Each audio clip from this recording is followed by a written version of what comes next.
Esta semana tengo buenas y malas noticias. Bueno, mala noticia porque en verdad es una mala, pero es bastante mala, así que como siempre prefiero dejar lo bueno para el final, vamos a empezar con la mala.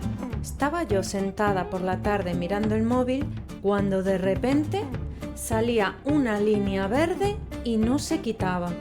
Así que después de entrar en pánico me puse a investigar qué era esto. Pues resulta que este modelo de móvil a los 3 años y medio daba este fallo y era un problema a nivel mundial. Así que como tenía todo el fin de semana de por medio, me puse a hacer vida normal hasta que me dispuse el lunes a llamar al servicio técnico. Gracias por llamar a Oppo, España, pulse 1. Para continuar con el servicio de atención al cliente, para consultas normales, presione 1. Para quejas y sugerencias, presione 2. Para la tienda Oppo, presione 3. Gracias por dedicarnos su tiempo. Buenos días, gracias por llamar a Oppo. Mi nombre es Sara, ¿en qué le puedo ayudar? Hola, buenas. Mira, tengo un problema con el teléfono. Me salió una raya verde y he estado mirando y parece ser que era un fallo que dieron estos teléfonos a nivel mundial. Entonces quería saber cómo tengo que hacer para proceder, si ustedes se hacen cargo. Hombre, en principio no tenemos nada reportado en España con que haya esta incidencia de líneas verdes con un Fine X3 Pro. En cualquier caso, no se preocupe porque se puede llevar al servicio técnico. Pero yo miré en internet y sí que lo ponían. Habían tenido un problema a nivel mundial y que Oppo había como ampliado, digamos, la garantía para todos aquellos móviles que tuvieran este fallo, que lo reparaba gratuitamente. Se lleva al servicio técnico y en el servicio técnico se examina, se repara. Pues el tiempo estimado es entre 7 y 10 días laborables. ¿Y cuánto costaría? El técnico, una vez que recibe el dispositivo, lo examina y realiza un presupuesto. Se envía por email. Si usted acepta el presupuesto, paga, se repara y el mensajero se lo lleva de nuevo. Bueno, pues ya veis, no se hacen cargo y lo peor de todo, pues es que, claro, ¿qué hago? Lo mando sin saber ni siquiera lo que me van a cobrar, a ver si por el servicio técnico, tramitándolo online, a ver si es posible que me digan un presupuesto aproximado. Ya os iré contando, decidme si alguna vez os ha pasado algo así.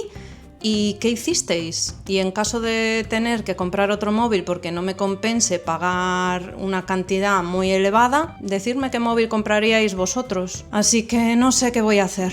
Dejadme en comentarios si tenéis alguna idea. Después de esta mala noticia, ahora sí, vamos con las buenas. Os muestro cuánto peso actualmente. Vamos a hablar de lo que me han dicho en la gestoría de los trámites de traer a mi suegro de Cuba a España. También os voy a mostrar un par de cositas que he comprado. Os muestro lo que peso esta semana y espero no tener que volver a ver este número.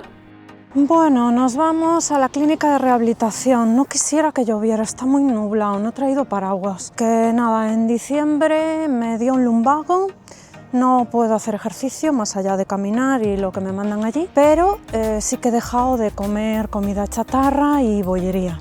Así que la semana que viene nos volveremos a pesar para ver si hay algún avance, aunque solo sea con la comida. Y ahora sí, ya vamos, que os voy a contar los trámites de traer a mi suegro de Cuba aquí a España. Traer a mi suegro de Cuba a España no está siendo nada fácil y no es la primera vez que lo intentamos, os pongo en contexto. Bueno, acabamos de salir de la gestoría y vamos a un sitio más tranquilo y ahora os explico qué me han dicho. Bueno, ahora que estamos más tranquilos aquí, os voy a explicar un poco cómo es la situación de mi suegro. Mi suegro está divorciado, tiene 69 años y sus 2 hijos viven aquí en España. Nosotros ya hemos intentado traerlo varias veces. Le pusimos una carta de invitación y bueno, se la denegaron por posible migrante. También le hicimos una reagrupación, en aquel momento se la hice yo, Kimmel todavía no era residente español, se la denegaron, alegando que no demostrábamos fehacientemente que necesitara de nosotros. Mi suegro antes de la pandemia era una persona totalmente normal, era muy sociable, salía, hacía ejercicio, pero cuando llegó la pandemia se recluyó en casa y a raíz de ahí no ha vuelto a salir, y lo digo literalmente, lleva 5 años sin salir de casa, hasta el punto de intentar quitarse la vida. Entonces, para nosotros es una situación complicada, pero para él lo es más porque está en un país donde prácticamente no hay muchas posibilidades y además está al otro lado del charco, está solo, totalmente solo. Entonces, en la gestoría vamos a empezar los trámites desde cero y vamos a volver a pedirlo por reagrupación. Esta vez sí, ya lo va a solicitar su hijo, en este caso Kimmel, y esperemos que esta vez sí lo consigamos, porque os aseguro que esta vez voy a ir si hace falta al Tribunal Supremo. Ese hombre tiene que poder estar con su familia, tiene una depresión muy grande, creo que es una de las mayores metas a cumplir en este año y espero que lo dé cumplido. Si alguien tiene una situación parecida o le ha pasado algún caso similar, le agradecería mucho que me lo comentara, porque para saber cómo hizo y cómo consiguió traerlo es importante para mí. Esta es un poco la situación de la gestoría. Ahora os voy a contar lo que he comprado, y es que una de mis metas en este 2026 era leer 12 libros, así que nos hemos ido a la librería y hemos comprado uno.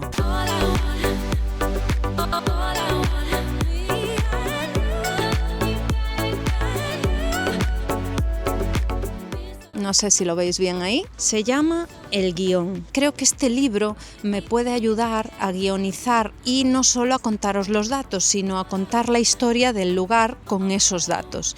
Así que nada, espero a ver si lo puedo leer en esta semana, si me da tiempo, y en futuros vídeos de viajes poder ponerlo en práctica. A ver qué tal. Ahora quiero mostraros otra cosita que he comprado, que esta sí ya es una meta cumplida, con lo cual ya nos quedarían 25 objetivos. Recordad que los objetivos de este año 2026 están en el primer vídeo que aparece aquí, o aquí, no sé. Me he comprado esta guitarra, a ver si la veis bien, por ahí. Así. Es una guitarra española normal, la he comprado en una tienda de segunda mano y me ha costado 89 €. En la tienda de segunda mano también venden cosas nuevas, así que esta era una de ellas. También deciros que me he descargado una aplicación, lo que pasa que tiene bastantes cosas que son de pago y no sé de qué manera podré ir avanzando. Si conocéis algún otro método, dejármelo en comentarios. Y recordad, si os ha gustado, darle like, suscribiros para no perderos nada. Y nos vemos la semana que viene. Un besito. Chao.